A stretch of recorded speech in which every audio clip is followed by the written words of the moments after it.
Hi guys, I'm Phil Snowden, the Fat Loss and Performance Coach here at Meta Revolution Gym in Chatham. Right next to me here is Andy Wicking. How are we doing? You may recognise Andy from the studio, having done the Andy versus Phil stuff before, i.e. the Fit Fat Phil challenges, where I endeavoured to put on a load of weight and drop it back down again before Andy could drop a load of weight as well. We've obviously been through the Arctic, been to Las Vegas, and now we've got a new challenge, a bit of a fast, a 72-hour fast. So there's a bit of research out there at the moment on the benefits of fasting and what you can get from it, i.e. predominantly most ones is going to interest most people is the fat loss, but also comes with an increased boost in metabolism, in your immune system, in mental clarity, reduces the risk of cancer, obviously gives all the digestive system a bit of a rest as well. So it's an interesting experiment, one because obviously I want to sort of see the mental and physiological effects of the experiment, but we got this from Harry from Number One Studio, who recently done it a couple of weeks ago, and basically this fast only consists of water, so we're only going to be drinking water over the 3-day period. So there's no food whatsoever, there's no supplements, nothing like that. It's just literally no coffee. Water, no coffee as well. I want to emphasize that. So literally just water for the next sort of 3 days. So we're going to be starting this challenge. We're looking forward to it. I mean, what are you thinking about, Andy? Yeah, I mean, as you know, my life revolves around food. So the training I can cope with, I can come and train 3 times a day. That's not a major issue for me. The big issue is not eating, which is probably the main problem with everybody who can't kind of lose weight or strip body fat. So I think it's going to be a huge challenge for me. And I think coffee, you know, I'm a coffee addict. I'll have 5, 6, 7 coffees in a day. So I think not having the coffee, not having the food when all you can think about food all day, yeah, I think it's going to be horrendous. So. Yeah, I'll get your point there. Like when we've done the physical challenges before, there's always been food to go to, but like the fact that there isn't any food to go to. I think food's the reward, isn't it? Yeah. Going across the Arctic, you go, right, 10k, there's a medic tent, and I can get some food, and that's my reward. So it pushes you on. Well, there's nothing to push you on here, nothing to keep you going, because there's no reward at the end of day 1 or day 2, or even at the end of day 3, because I don't think you can introduce food straight in, can you? No. Yeah, so having done a little bit of research on it, you know, you can't just go straight into eating something or go for like a big slap-up meal. So it's not like a last-minute like diet before you go on holiday kind of thing, because obviously all of your digestive system effectively kind of closes down or takes a back seat. So remember, the digestive system is made up of what's known as smooth muscle, so it's still muscle at the end of the day. And if you just go throwing loads of crap in there, it's got to deal with that, and you know there's potential risk of this severe discomfort and cramps and what have you, but potentially even death. So you do have to be kind of savvy with it as well. Sorry to say, mate. So follow our journey over the next few days. We'll be documenting it, doing the live stuff as well. Follow us on Instagram and all that. But until then, wish us best of luck, and we'll see you on the other side. Keep it real. So 48 hours into the fast, obviously we've done our video basing our, well, I don't even know what we're talking about, to be honest. Water fasting. We're just water fasting. So the next over a 72-hour period, we're fasting, literally only drinking water and having Himalayan salt as a mineral to help replenish electrolytes. It's 48 hours into it now, just coming up to. So yeah, what's your progress, mate? How are you feeling? Horrible, I'll be honest. I kind of go through dips and I feel kind of alright for about 10 minutes. But no, generally I don't feel great, I'll be honest. I'm not seeing all of the kind of research and the videos. Everyone's saying, oh, day 2 you feel really energetic and you feel great. I wouldn't say I feel energetic at all. I can think of nothing but food. Nice. And focusing on kind of getting to the end. I'm like, God, okay, there's like a day left or 2 days left or whatever, and I'm not feeling any benefits of it whatsoever. I mean, I'm surprised I've got this far, I'll be honest. But yeah, I mean, I'm down 3.5 kilos in weight, but I'd imagine, even though I'm drinking lots of water, most of that is fluid and stuff, but I'm not seeing any major, or feeling any major benefits. No, I've got to be honest, the whole process so far has sucked. Like, yesterday I was certainly feeling hungry all day.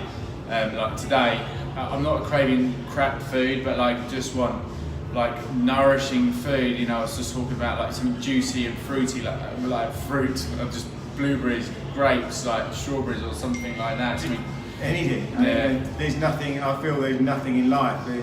no reward for anything. You get up, there's no breakfast, there's no lunch, there's no kind of go home and work and have dinner. It's the boredom. What do you do with the time if you're not cooking, eating, preparing, or doing something? And that's my biggest thing. It kind of goes to show that eating can be obviously habit, can't it? Like I think it is, and I definitely see it clearly as a reward. I'm not thinking, oh, I need nutrition, I need nourishment. I just need something to occupy my time or a reward for something. But well, we went for a coffee earlier, but clearly we couldn't have coffee. So we had to have a sparkling water, and funny enough, sitting in a coffee shop having a bottle of sparkling water doesn't have the same appeal. So yeah, it's kind of sucky.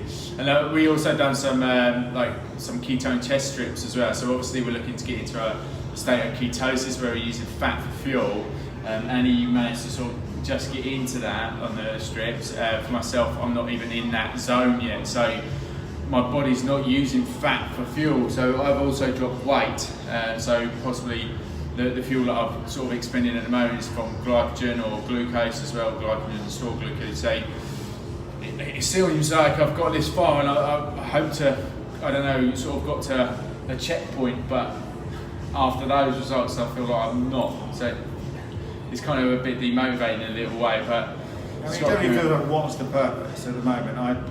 I'm struggling to see the purpose and why people do it. Again, it might be one of them things like any of these challenges, you get to the end and then all of a sudden it kind of dawns on you and you think, oh actually yeah, that was really, really good. But 48 hours, for me, it's definitely not. And all I can see is a maxi muscle bar at the corner of my eye, and that's all I can focus on. But other, like I say, symptoms so far is obviously like this isn't taking in Mickey, but forgetting the words. Like cold, we were both feeling very cold today, even though it's like, what was it, 24, 25 hands degrees. and feet are really cold, vision's really blurry and off. So yeah, lethargy as well. So I feel very, very sluggish. Don't feel hungry per se, but just feel very, very slow. And I trained my clients first thing this morning at 6:30, went straight back to bed. This afternoon I had another nap in the office, so yeah, it's not rock and roll, so I at this stage would not recommend it to anyone. And I think you'll see the results. Obviously the training as well has been really low. I mean, we were doing the same workout last week and it was what, 20 kilos more on some of the stuff, so there's just no energy and no power. So whoever's invented the 72 hours fasting on water, you're a liar! And he's probably dead anyway, Phil. Yeah, he's probably starved to death. Andy has been watching over the last few days. We've been undertaking the 72-hour fast, which is only comprises a big part of water and salt. Okay, that's the only things that we've been consuming over the last 3 days. Going to show you some of the results with the before and afters and tell you about the experience and how we sort of found it. I mean, Andy, how did you find it? I mean, I didn't find it that bad. If I'm honest, it was tough, but mentally, that's the challenges that I quite like. So it was all about the mental challenge, getting to the finish line. But I don't see any benefits, if I'm honest. I don't see the sole purpose to it. For me, it was just a mental challenge, get to the 72 hours, and that's it. Okay, so like, if we kind of have a look at our results, I'm just looking at my notes here. I personally put on 0.5 kilo of fat. I dropped 3.2 kilos of lean muscle mass. I put on like 0.6% body fat. Andy lost like 5.3 kilos of lean mass, put on 2 kilos of fat, which is about 1.2%. So with all that deprivation, pain, and withdrawals, like it actually had a negative results. It's really sort of bizarre because like my before and afters, when I tense up, I look a little bit more leaner. That's having taken the aftershots today. Now, I actually ate last night. We cut the experiment slightly short because there was no point in continuing. I'd done my assessment at the same time as Andy, so I would have still had another sort of 4 hours to go, or if I went longer into the morning that I was going to, it would have been another sort of 12 hours or so. But once we saw that there was no sort of results, one from the body fat reduction, which is one of the things that we were looking for, there was no point continuing. There was no point putting myself through that misery, especially when I had like 4 hours of clients to sort of carry on with in the evening. And nothing was going to change in that 4 hours. So yeah, I kind of ate. And once we ate, that's where we noticed the difference. Because I don't know about you, mate, I actually felt the benefits of eating over the benefits of not totally, eating. yeah. I mean, I'll be honest, I felt leaner. sort of doing it, and that's why the stats don't make any sense to me. But yeah, I'm with you. I don't see it. The benefits of eating definitely outweigh the benefits of not eating. Yeah, I mean, it's very, very inconclusive. Like, obviously, it may work well for some people if you're looking to lose weight, but that's all you're going to reduce is weight at the end of the day, and that's clear by the results. Like, in terms of body fat, we didn't reduce any body fat, so the 3 days of sacrifice just was not worth it. And then, in fact, it takes us back to the whole calorie in, calorie out ethos. So theoretically, if we reduced our calories, because we were still training as well, we should have reduced our body fat. So the whole just cutting calories out your diet to lose weight is a load of, because it didn't work. It just didn't work for us. Cognition, mental clarity, I can't say that improved for me whatsoever. I felt lazy, lethargic at every opportunity I had to sit down or at least lay down in between clients, etc. The withdrawal from coffee, I didn't have massive headaches or anything like that, but it made me realise I actually like drinking coffee, more of the social kind of thing. Like, people drink alcohol, for instance, may drink wine in the evening. Like, drinking coffee was more about sort of chilling out with coffee, like we normally do. Yeah, no, totally. I think that's the social interaction, and you miss out on all of that. I mean, I felt better on day 3 than I did on day 2, and I felt quite high in spirits yesterday. I never felt too lethargic. I just noticed going upstairs, I was like, God, my legs are really aching. You can't train as hard as you'd like to train. You can't do any of that stuff. And I think, because you're not eating, therefore you become less active by the nature. And obviously, from my perspective, I need food to fuel the muscles, otherwise they just deteriorate. But clearly I'm a bit older as well, so my muscle, is deteriorated a lot quicker. So what about in terms of like eating habits? Do you think going forwards it might change a little bit? Yeah, I mean, I think I just look at food as a reward, and it is for social interaction and stuff like that. So yeah, I think not having it, I definitely realised why I eat and so forth. But then I eat relatively well anyway. So what about? Do you think it might change like there's treats? Well, not treats, but like maybe little snacks in between. Knowing that. Yeah, I definitely think.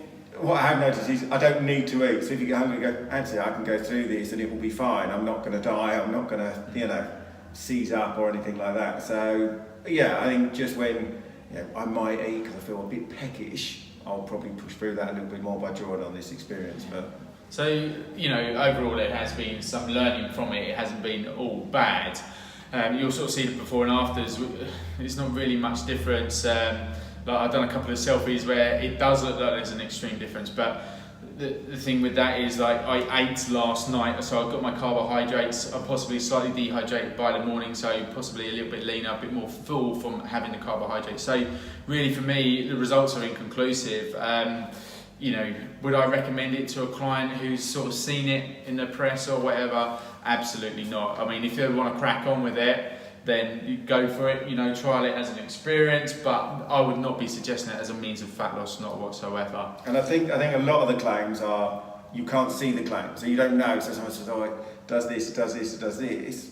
You can't see it. So what it does internally, I don't know, it may have cleansed me out internally and done lots of good for my body, but there's no proof, there's no evidence. All I can go on is what I can see, and that's body fat, the numbers, the also with lean mass being dropped, how I feel. My clarity. Was it detrimental to my business? Probably, because I don't think I was firing on all cylinders for 3 days. My vision was definitely a little bit blurred. So from what you can see and notice, it's a big no from me. Yeah. Okay then, guys, so that kind of sums up our 72-hour experience of water-only fasting, i.e. only drinking water over 72 hours. It's up to you guys. Obviously, I don't endorse it, Andy. Definitely not. I know I can get lean, training hard and still eating very well and very regularly, so I'm just going to stick to that from now on and definitely promote that going forwards. So good luck if you go for it, guys. Until then, the next challenge, keep it real. How was that then, Andy? Finished that pretty quickly? Well, 72 hours to make up for. How good is that? Yeah, yours looked pretty good, mate. Clean fucking plate.